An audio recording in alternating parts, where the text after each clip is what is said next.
بسم الله الحمد لله والصلاة والسلام على رسول الله وعلى آله وصحبه ومن اهتدى بهداه أما بعد അക്ഷരങ്ങളുടെ ഉത്ഭവസ്ഥാനങ്ങൾ മഖാരിജ് ഇവ മനസ്സിലാക്കി ശരിയായ വിധത്തിൽ അക്ഷരങ്ങളുടെ ഉച്ചാരണം നിർവഹിക്കേണ്ടതുണ്ട്. ഈ മഖാരിജിൻ്റെ അത്ര തന്നെ പ്രാധാന്യം അർഹിക്കുന്ന മറ്റൊന്നാണ് സിഫാത്തുൽ ഹുറൂഫ്, അക്ഷരങ്ങൾക്ക് നൽകപ്പെടുന്ന സ്വരവിശേഷണങ്ങൾ. ഇത് നമ്മൾ അറിഞ്ഞു കഴിഞ്ഞ കാര്യമാണ്. സിഫാത്തുൽ ഹുറൂഫ് പ്രധാനമായി അടിസ്ഥാനമായി രണ്ട് വിഭാഗമാണെന്നും സിഫാത്ത് വിപരീതങ്ങളുള്ളവയും രണ്ടാമത്തെ വിഭാഗം വിപരീതങ്ങളില്ലാത്തവയും, ഇതും നാം അറിഞ്ഞു കഴിഞ്ഞതാണ്. വിപരീതങ്ങളുള്ളവ മുഴുവനും മനസ്സിലാക്കുകയും വിപരീതങ്ങളില്ലാത്ത സിഫത്തുകളായി അറിയപ്പെടുന്ന അക്ഷരങ്ങളുടെ സ്വരവിശേഷണങ്ങൾ, ഇതാണ് ഇപ്പോൾ അവസാനമായി നാം പഠിച്ചു വരുന്നത്. ഇതിൽ അടുത്തതായി നാം മനസ്സിലാക്കാൻ പോകുന്ന സിഫത്താകുന്നു നാലാമത്തെ അത്തക്രീർ. തക്രീർ എന്ന സിഫത്ത്. തക്രീർ എന്നാൽ ഭാഷയിൽ ഇആദത്തു ശൈഇ, ഒരു സാധനത്തെ, ഒരു വസ്തുവിനെ, ഒരു കാര്യത്തെ ആവർത്തിക്കുക എന്നതാണ്.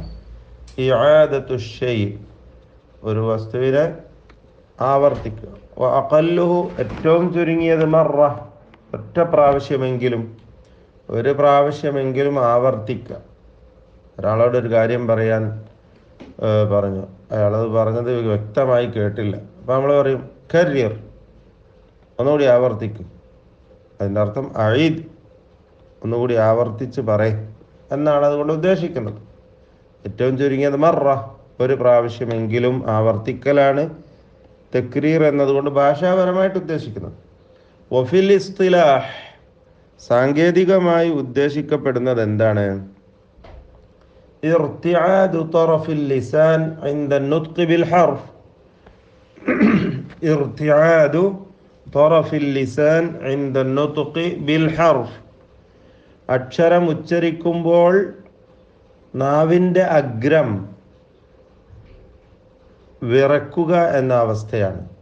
ഇർതിആദ്, ഇളകുക, ചലിക്കുക. വിറക്കുക അല്ലെങ്കിൽ ചലിക്കുക, അവിടെ ഉണ്ടാകുന്നതായ ആ ചലനമാണ്, നാവിൻ്റെ അറ്റത്തിൽ ഉണ്ടാകുന്ന ചലനമാണ് തക്രീർ എന്നതുകൊണ്ട് ഉദ്ദേശിക്കപ്പെടുന്നത്. അക്ഷരം ഉച്ചരിക്കുമ്പോഴുണ്ടാകുന്നതായ ആ ചലനം.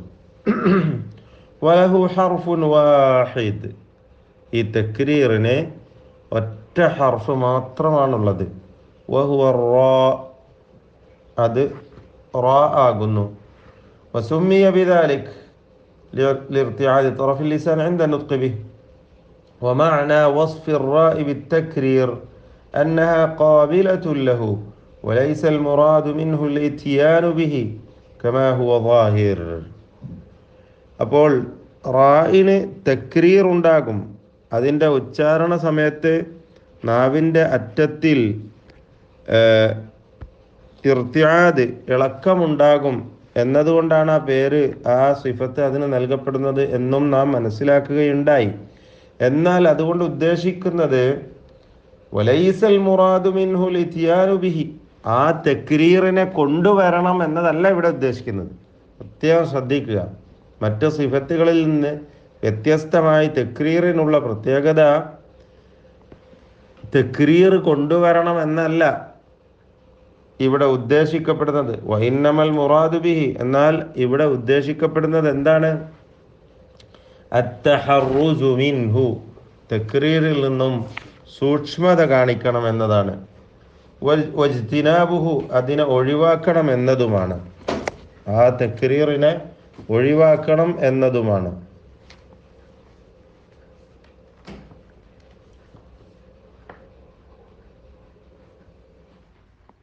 വഖാസതൻ ഇദാ കാനത് الراء മുശദ്ദദ, പ്രത്യേകിച്ചും റാ ഷദ് നൽകപ്പെട്ട അക്ഷരമാണെങ്കിൽ, റാന് മുകളിൽ ദിത്വമുണ്ടെങ്കിൽ, റാ ഷദ് കൊടുത്തുകൊണ്ട് ഉച്ചരിക്കുന്ന അവസ്ഥയിലാകുമ്പോൾ അർ റഹ്മാൻ എന്ന് പറയുക. അവിടെ എന്തുണ്ടാവരുത്? തക്രീർ നൽകിക്കൊണ്ട് അർ-റഹ്മാൻ എന്ന് പറയരുത്. മനസ്സിലായല്ലോ? അർ-റഹ്മാൻ എന്നത് അർ-റഹ്മാൻ എന്നിങ്ങനെ വിറപ്പിച്ചുകൊണ്ട് ആവർത്തിച്ചുകൊണ്ട് നാവിൻ്റെ അറ്റം കൂടുതൽ ഇളക്കിക്കൊണ്ട് ഒന്നിലധികം റായിനെ ഉച്ചരിച്ചുകൊണ്ട് പറഞ്ഞു പോകരുത്.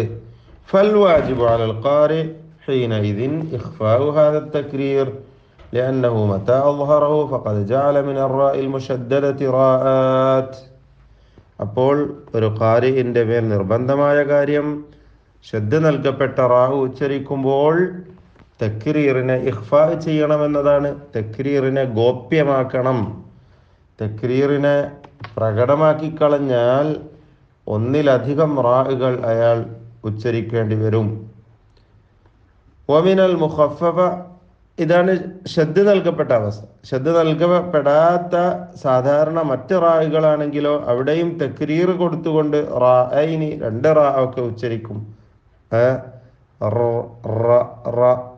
റ എന്ന് പറയേണ്ട ഒറ്റ റായിന് പകരം റ എന്ന് കൂടുതൽ റാ ഉച്ചരിച്ചുകൊണ്ട് ഹറക്കത്ത് കൊടുത്തു അല്ലെങ്കിൽ 2 റാ ഒക്കെ ഉച്ചരിച്ചുകൊണ്ട് പറയും. ഇതൊന്നും പാടില്ലാത്തതാണ്, സൂക്ഷിക്കണം. والتكرير في المشدد أحوج إلى الإخفاء من التكرير في المخفف. മുഖഫഫിനേക്കാളും കൂടുതൽ മുഷദ്ദദിൽ ശ്രദ്ധ നൽകപ്പെട്ട റായിൽ ഇഖ്ഫാ ചെയ്യാൻ തക്രീറിനെ സൂക്ഷിച്ചുകൊണ്ട് ഗോപ്യമാക്കൽ ആവശ്യമാണ്. ولهذا أمر الحافظ ابن الجزري في المقدمة بإخفاء التكرير المشدد. മുഷദ്ദദായ ശ്രദ്ധ നൽകപ്പെട്ട അക്ഷരത്തിലെ തക്രീറിനെ ഇഖ്ഫാ ചെയ്യണം എന്ന് കൽപ്പിച്ചുകൊണ്ട് ഇമാം ഇബ്നുൽ ജസരി എന്ത് പറഞ്ഞു? വഅഖ്ഫി തക്രീറൻ ഇദാ തശദ്ദദ എന്ന് പറയുകയുണ്ടായി. റായിന് ശ്രദ്ധ നൽകപ്പെടുമ്പോൾ നീ തക്രീറിനെ ഇഖ്ഫാ ചെയ്യണം, ഗോപ്യമാക്കണം. അപ്പോൾ അർ-റഹ്മാൻ എന്ന ഒറ്റ റാ ഉച്ചരിക്കുമ്പോൾ തന്നെ നാവിൻ്റെ അറ്റം അവിടെ മഖ്റജിൽ ചെറിയ ഒരു ഇളക്കം സംഭവിച്ചുകൊണ്ടാണ് ഒരു റായിനെ തന്നെ നമ്മൾ ഉച്ചരിക്കുന്നത്. അത് ആ റായിൽ ഉള്ളതായ തക്രീറാണ്. തക്രീർ എന്ന അതിൻ്റെ സിഫത്താണ്, ഇർത്തിആദ് എന്ന സിഫത്ത്. ആ തക്രീർ കൂടുതലായി പോകുന്നതിനെ സൂക്ഷിച്ചു കൊള്ളണം എന്നതാണ് ചുരുക്കി നമ്മളിവിടെ മനസ്സിലാക്കിയിട്ടുള്ളത്. ബാറക്കല്ലാഹ്. ബിസ്മില്ലാഹ്, അൽഹംദുലില്ലാഹ്, വസ്സലാത്തു വസ്സലാമു അലാ റസൂലില്ലാഹ്.